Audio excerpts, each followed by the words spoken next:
ETF index mutual funds నేర్చుకుని stock మార్కెట్లో రాణించాలనుకుంటున్నారా? వెంటనే ఈ నెంబర్కి కాల్ చేయండి. నమస్కారం. కార్తీక పురాణం 24వ రోజు పారాయణలోకి వచ్చాం.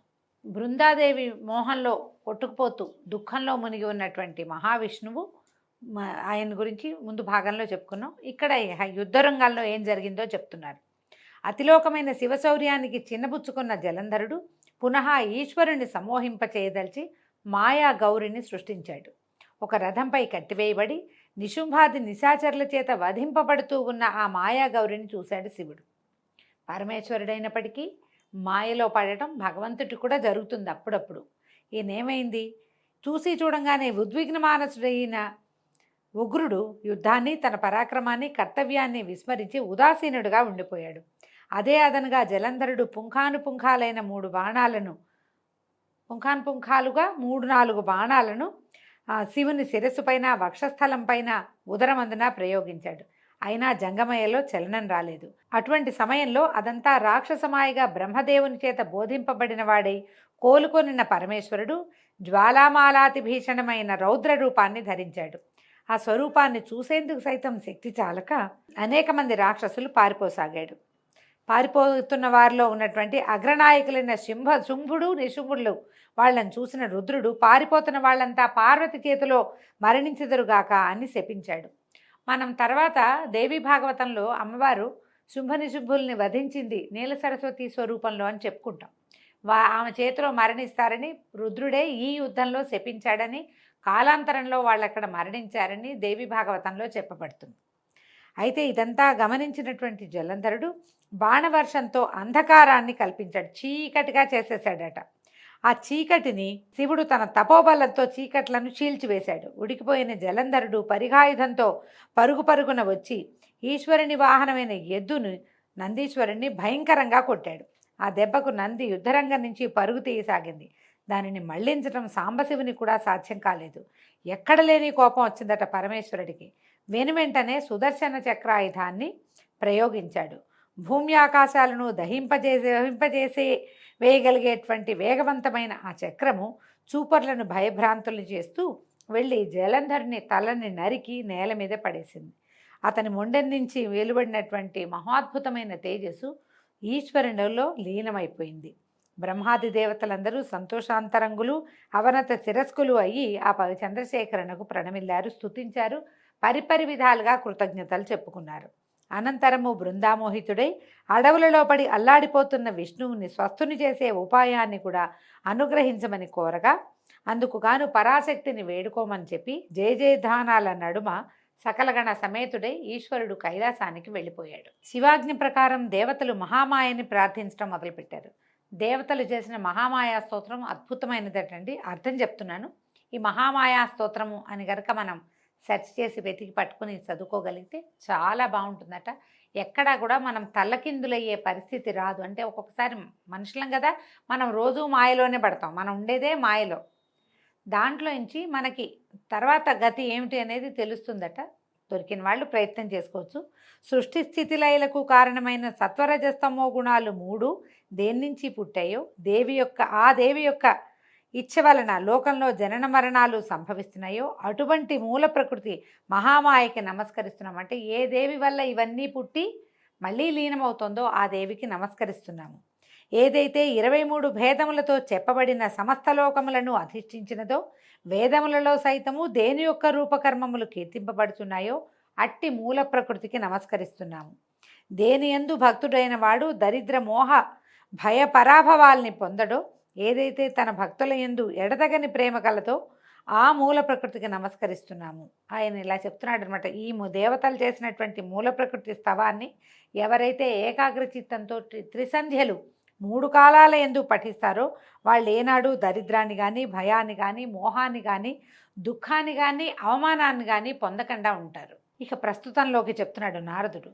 ఈ విధంగా దేవతలు ప్రార్థన చేయంగానే ఆకాశంలో జ్వాలాయుతమైన అద్భుతమైన తేజస్సు ఒకటి పడుచూపి, ఓ దేవతలారా, త్రిగుణాల రీత్యా నేను త్రిమూర్తులను ధరించి ఉన్నాను. రజోగుణం వల్ల లక్ష్మిగాను, తమోగుణం వల్ల సరస్వతిగాను, సత్వగుణం వల్ల లక్ష్మిగాను, రజోగుణం వల్ల లక్ష్మిగాను, తమోగుణం వల్ల పార్వతిగాను విలసిల్లుతున్నది నేనే. కాబట్టి మీ వాంఛా పరిపూర్తికై ఆ లక్ష్మీ పార్వతీ సరస్వతుల్ని ఆశ్రయింపుడని ఆదేశించి అంతర్ధానమైపోయిందట మహామాయ. దేవతలు ఉమారమ సరస్వతుల చెంతకు వెళ్ళి తమ మనోగతాన్ని వెల్లడించారు. భక్తవత్సలుడైన ఆ తల్లులు ముగ్గురు వారికి కొన్ని బీజాలనిచ్చి విష్ణువు ఎక్కడైతే మోహావృతుడై ఉన్నాడో అక్కడి బీజాల్ని చల్లమన్నారు. గింజలు ఇచ్చారట. అయితే దేవతలు ఆ బీజాల్ని తెచ్చి శ్రీహరి మోహితుడై పడి ఉన్న బృంద యొక్క చితాప్రాంతం అంతా చిలకరించారు. బృందాదేవి ఒక చోట చితాభస్మంగా మారిపోయింది. ఆమె యోగాగ్నిలో దగ్ధమైపోయింది కదా, అక్కడక్కడక్కడే తిరుగుతున్నాడు ఆమె వ్యామోహంతో. అక్కడ చల్లారట. చల్లితే ఓ పృథుభూపతి, పాతివ్రత్య మహిమా సుశోభితమైన ఈ గాథను ఏకాగ్రచిత్తంతో చదివిన స్త్రీలు కానీ పురుషులు కానీ ఇహంలో సంతాన సంపదను, పరంలో స్వర్గ సంపదని పొందుతారు అని ఈ బృందావృత్తాంతం సంతానదాయకమని చెప్తున్నారు. పునః నారదుడు ఇట్లా చెప్పాడు: ఓ పృథు మహారాజా, పూర్వోక్త విధానంగా బృందాచితాస్థలిలో దేవతల చేత చల్లబడిన బీజాల వల్ల త్రిగుణ శోభితాలైన ఉసిరి, మాలతి, తులసి అనే 3 వృక్షాలు జన్మించాయి. వీటిలో సరస్వతి వలన ఉసిరిక, లక్ష్మి వలన మాలతి, గౌరి వలన తులసి ఏర్పడ్డాయి. అంతవరకు బృందామోహంతో మందుడై ఉన్నటువంటి విష్ణువు తన చుట్టూ చెట్లై మొలిసిన లక్ష్మీ సరస్వతి పార్వతి మహిమల వల్ల కోలుకున్నవాడే అనురాగపూరిత హృదయంతో ఆ వృక్షాలని చూడడం మొదలుపెట్టాడు. అయితే వాటిలో ఆ లక్ష్మీదత్త బీజాలు ఈర్ష్యాగుణాన్వితాలై ఉండటం వల్ల ఆ బీజోత్పన్నమైన మాలతి బర్బరీ నామధేయమై విష్ణువుకి ఎడమైంది. ఆయన విష్ణువు నుంచి పక్కకెళ్ళిపోయిందట. కేవల అనురాగపూరితాలైనటువంటి ఉసిరి, తులసి మాత్రమే పీతాంబరునకు ప్రియకరాలయ్యాయి. తద్వారా విష్ణువు మోహ విముక్తుడై ధాత్రి తులసి సమేతుడయి సర్వదేవతా నమస్కారాల్ని అందుకుంటూ వైకుంఠానికి తరలి వెళ్ళాడు. అందువల్లనే కార్తీక వ్రతంలోని విష్ణు పూజలో ముందుగా తులసిని పూజించినట్లయితే పుండరీకాక్షుడు ఎనలేని సంతోషాన్ని పొందుతాడు. అంతేకాకుండా ఇప్పుడు మాలతి అనేది ఒక తమాషాగా వాసన వస్తుంది. గిన్నె పువ్వులాగా ఉంటాయి, మంచి వాసన వస్తుంది. కోస్తే చిన్నగా పాలు వస్తాయండి. మామూలుగా పాలు వచ్చే ఏ పువ్వులని దేవతా పూజలకి వాడరు, అది పనికిరాదంటారు. మాలతి వృక్షం ఇట్లా జన్మించిందట. వాసన మాత్రం మహాద్భుతంగా ఉంటుంది. దాన్ని పూజలో వాడరు సాధారణంగా. ఈ 2 చెట్లని మనం తులసిని నిత్యము పూజిస్తాం. ఉసిరి కూడా విష్ణుగుణాన్వితంగా ఉంటుందని చెప్తారు. అయితే తులసి మహిమ చెప్తున్నారు. ఎవరింట్లో అయితే తులసీవనం ఉంటుందో ఆ ఇల్లు సరస్వతీర్థ స్వరూపమై విలసిల్లుతుంది. యమదూతలు అక్కడికి రాలేరు. సర్వపాప సంహారకమైన ఈ తులసీవనాన్ని ఎవరు ప్రతిష్ఠిస్తారో వారికి యమధర్మరాజును దర్శించే పని ఉండదు. అంటే నరకానికి వెళ్ళరని, పుణ్యాత్ములై స్వర్గాన్ని పొందుతారని భావం. గంగా స్నానము, నర్మదా దర్శనము, తులసి సేవనము ఈ 3 సమాన ఫలదాయకాలని చెప్పబడుతోంది. తులసిని ప్రతిష్ఠించిన అంటే పాతిన, తడిపిన, నీరు పోసిన, తాకిన, ముట్టుకున్న, పెంచిన మానసిక శారీరక పాపాలే కాక మాటల వలన కలిగే పాపాలు కూడా మటుమాయమైపోతాయి. తులసి గుత్తులతోటి అంటే మంజరులు అంటాం కదా, గింజలు రావడానికి ఒక కుచ్చులాగా వస్తుంది, మంజరి అంటారు. ఆ మంజరితోటి తులసి గుత్తులతోటి శివకేశవుల్ని అర్చించిన వాడు ఖచ్చితంగా మోక్షాన్ని పొందుతాడు అంటంలో ఎటువంటి సందేహం లేదు. పుష్కరాది తీర్థాలు, గంగాది నదులు, విష్ణువాది దేవతలు తులసి దళాలలో నివసిస్తూ ఉంటారు. ఎన్ని పాపాలు చేసిన వాడైనా సరే, ఎవడైతే శరీరానికి తులసి మట్టిని పూసుకుని మరణిస్తాడో అటువంటి వాణిని చూసేందుకు యముడు కూడా భయపడతాడు. అటువంటి వాడు విష్ణు సాయుధ్యాన్ని పొందుతున్నాడంటాము సత్యము సత్యము, ముమ్మాటికి సత్యం. తులసి చెట్ల యొక్క గంధాన్ని ధరించే వాడికి పాపాలు కొంచెం కూడా అంటాం. తులసీవనపు నీడలో పితృశ్రార్థం చేసినట్లయితే అది పితరులకు అక్షయ పదాన్ని ఇస్తుంది. అదేవిధంగా ధాత్రి వృక్షం అంటే ఉసిరి చెట్టు గురించి చెప్తున్నారు. ఉసిరి చెట్టు నీడన పిండ ప్రదానం చేసిన వారి పితరులు నరకలోకంలోంచి విముక్తులవుతారు. ఎవడైతే తన శిరస్సు పైన, ముఖమందున, దేహమందున, చేతులందున ఉసిరి పండును ధరిస్తాడో వాడు సాక్షాత్తు విష్ణు స్వరూపుడని తెలుసుకోవాలి. ఎవరి శరీరంపై ఉసిరిక ఫలము, తులసి, ద్వారకోద్భవమైనటువంటి మృత్తిక ఉంటాయో నిస్సందేహంగా వాడు జీవన్ముక్తుడేనని తెలుసుకో. ఉసిరి పళ్ళని, తులసి దళాన్ని కలిపిన జలాలతో స్నానమాడిన వాడికి తక్షణమే గంగా స్నాన ఫలం లభిస్తుంది. ఉసిరి పత్రితో కానీ ఫలాలతో కానీ దేవతా పూజ చేసిన వాడికి ముత్యాలతోనూ, మాణిక్యాలతోనూ, బంగారంతోనూ ఆరాధించిన ఫలం ప్రాప్తిస్తుంది.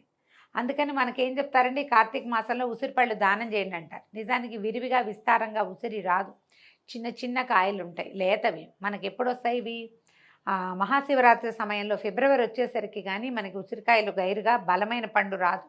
ఇప్పుడు లేత పండు దానం చేస్తే అంత విశేషమైన ఫలితం లభిస్తుందని చెప్పలేమండి. ఈ సమయంలో లభించేవైతే మనకి ఏమంటారు, హైబ్రిడ్ కాయలే కనిపిస్తాయి. కానీ తులసి మంచిదని చెప్తాది, ఉసిరి మంచిది అని చెప్తున్నారు అంతే. సూర్యుడు తులాగతుడైన కార్తీక మాసంలో చేయబడే యజ్ఞయాగాదులు, తీర్థ సేవనాలు విశేష ఫలితాలను ఇస్తాయి. సమస్త దేవతలు, మునులు కూడా ఈ కార్తీక మాసంలో ఉసిరి చెట్టుని ఆశ్రయించుకుని ఉంటారు. అందుకని మనకి విశేషంగా ఏం చెప్తారు, ఈ సమయంలో చేసేటువంటి వనభోజనము ఖచ్చితంగా ఆ వనంలో ఎక్కడైతే భోజనం చేస్తామో అక్కడ ఉసిరి చెట్టు ఉండాలి. ఉసిరి చెట్టు పాదాల దగ్గరే మనం చెట్టు నీడనే సాలగ్రామార్చన చేసుకోవాలి, విష్ణు ఆరాధన చేసుకోవాలి, శివాభిషేకం చేసుకోవాలి, సాలగ్రామ దానం చేయాలి, ఆ చెట్టున్న వనంలోనే మనం భోజనాలు చేయాలి. ఇలాంటివి హరిభజన చేయటము, ఇవన్నీ విశేషంగా చెప్తారు. మన అవకాశాన్ని బట్టి తప్పకుండా జరుపుకోవచ్చు. ఈ నెల ఏ నెలలో అయినా సరే ఎవడైతే ద్వాదశి నాడు తులసి దళాలను, కార్తీక 30 రోజుల్లోనూ ఉసిరిక పత్రిని కోస్తాడో వాడు నింద్యాలైన నరకాలనే పొందుతాడు. అంటే ఏమిటి, కార్తీకంలో ఉసిరి పత్రి కోయకూడదు అని చెప్తుందండి పురాణం. కోయకూడదు. పైగా ద్వాదశి రోజున కూడా తులసి దళాలు కోయకూడదట. మిగిలిన అన్ని రోజుల్లో పర్వాలేదు, కానీ ద్వాదశి నాడు తులసి దళం కోయొద్దు, ఇదొకటి. తర్వాత కార్తీకంలో 30 రోజులు ఉసిరిక పత్రిని కోయకూడదు.